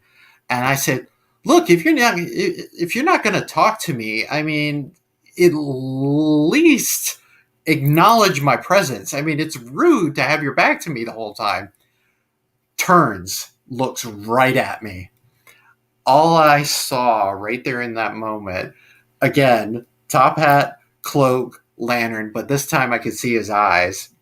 His eyes were red. And he just stood there staring a hole into me. And then he went right back to scanning. But this time he came all the way back to the area where he stepped into the woods. He stepped off the edge into the air onto this platform of his. And then he started going back down into the ground. And the last thing I heard was this, like the door was opening back up. I looked at my girl. I said, "I bet you this is a freaking portal. This has got to be a portal or something." So I took off running out of the woods. She said, "Where are you going?" I said, "I'm going down to the bottom of the hill. I need to investigate this further." I get to the bottom of the hill. At the bottom of the hill, there's a swamp. So I thought, okay, he must have risen out of the swamp to come up to the woods. And now that he's going back down into the swamp, I get down to the swamp and look, there's no sign of the guy. I mean, he couldn't have disappeared that quickly. But when I got down there, gone. Nowhere to be found. Wow. And I remember the last thing I heard was that door slamming shut while I was looking around puzzled, trying to figure out what exactly just happened. Did you not see the door, or was it just like he motioning like he was closing a door? Oh, he wasn't motioning the door at all. I mean, it was just the sound that I was hearing. Oh, right. You That saw door him actually moving opening. downward. Moving downward, like he's descending into a hole or into a doorway, a gateway of some sort. It's I find it really Yeah. interesting, that something like this happened around an area of water, because they say Mhm. that a place that has like a swamp, a lake, or a river, it amplifies the paranormal activity there, like it could be in a conductor. Mhm. So I find that like really interesting that something that profound would happen near a swamp. Right. Yeah. Like when you were telling a story, right behind you in the corner, there's right in the very corner above that little doorway, there's nothing there that's reflective, is there? No. Mm-mm. No. You Mm. started telling the story, and I kept saying a really bright glimmer start right in the corner, and it would move a Oh, bit weird. and glimmer in the same spot, and then in between you, there it is again. Did you see it? On his right side? Yep, or his left side. In the doorway, not your actual door by the dresser, but the other side of you. Mm-hmm. And, Yeah. And then I saw it in the middle of the wall, and then right when I said there it is, I saw it more toward the doorway. I started seeing this glimmer kind of going around like that. Somebody's following me. I would. There it is again. Mm. Did you see it? We're gonna have to clip this and show you this. Yeah. Yeah, you should. Yeah. And, like we were set to record a while back, and he actually had something happen where something followed you home, and it was messing with all your equipment and your computers and stuff. You couldn't get them to work. And you actually caught something on your SLS camera. Mm-hmm. Yeah, right. Yeah. They got two entities. It looked like two entities standing in your room. Was that your living room? Yep. My living room. Yeah. Mm-hmm. Wow. Do you mind if we show that picture on here? Oh, sure. Yeah. Go for it. Awesome. I'll just have him drop it in when we do it in post. But yeah, that when he sent that to me, I was like, oh my God. like I was looking at that. I told him like a million times, man, I always wanted to get an SLS camera, Mm-hmm. And so like we're looking at getting one here pretty soon. Yeah, but I want to get one. We just ordered like a bunch of paranormal investigating equipment too. We have like a little kit now, so we're gonna try to build it up and probably do some experiments with other investigators out there. If you're open to it, we'll find something that we can do. Yeah. Absolutely. Awesome. Yeah, like now, right when you started getting this story, then that's what I started seeing is that glistening and glimmer behind you, like moving around. And it's just that's just strange, man. Because every time we one of my friends, every time we interviewed somebody throughout this month, I have not seen something like that. Right? No, and it's pretty funny that you're in a dark room with no lighting in the background, nothing reflective, and this thing is moving and it's consistent. Yeah, weird. And so if you watch that blank wall there, you'll see something. I keep trying to catch it. That's freaky. You learn to live with it eventually. Yeah, right. We got to leave you alone now. So yeah, right.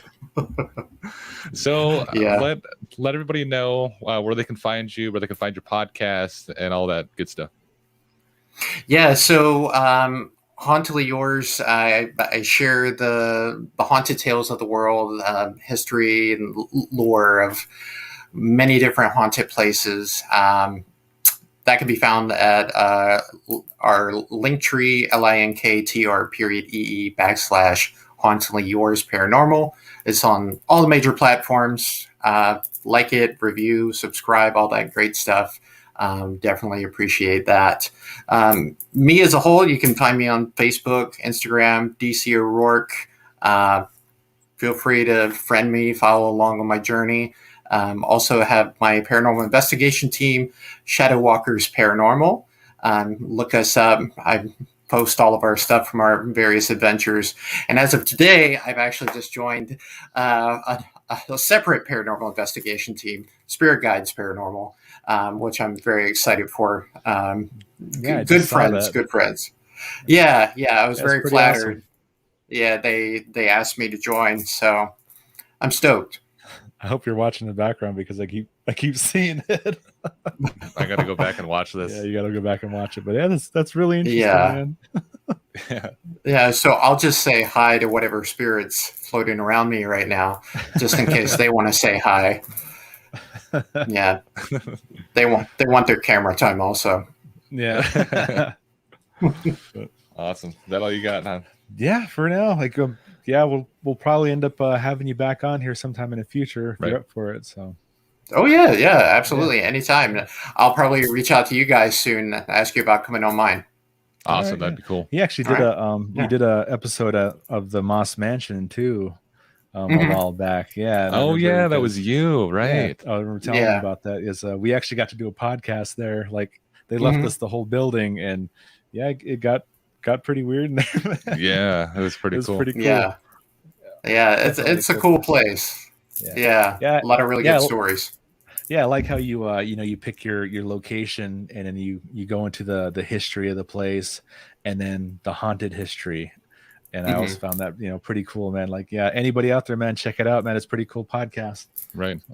I appreciate that. Awesome. Thank you. Thank you so much for coming on the show. And I guess we'll just roll out from here. My name is Sid Alinik. This is Marcus. Our special guest tonight was DC O'Rourke from the Hauntingly Yours Podcast. Go and check him out. Like the podcast and subscribe to it. And you're listening to Fallen Hour Radio. Cool. All right. Awesome. Wow, that got interesting there, huh? Yeah, man. I just saw like a glimmer of blue light out the corner of my left eye, and I thought, gosh, I need to go to sleep. But then I was like, wait. I was like, maybe. I don't know. I'm not going to stop recording until you hang up. Yeah. Weird, man. I'm seeing it up here now. And the other side now. Apparently it moved. By the door. They just see it by the door. Huh. Wow. I don't know. That's really strange. Something. Do you know what a brownie is? No. Cryptid wise. So think of Dobby the house elf from Harry Potter. Yeah. Right. Okay. So I've actually caught a picture of one of those looking through one of the windows of my house. What? That is creepy. Do you have that picture available too? I'm just going to include this in the podcast. Yeah. I have to go looking through all my pictures, but I'm pretty sure I do. I mean, it's kind of pixelated, but I mean, you can make out what clearly looks like a house elf holding like a blanket or a towel of some sort. I showed it to a bunch of people well respected in the paranormal field, and they're like, "Oh, it's nothing to worry about. It's just a visitor."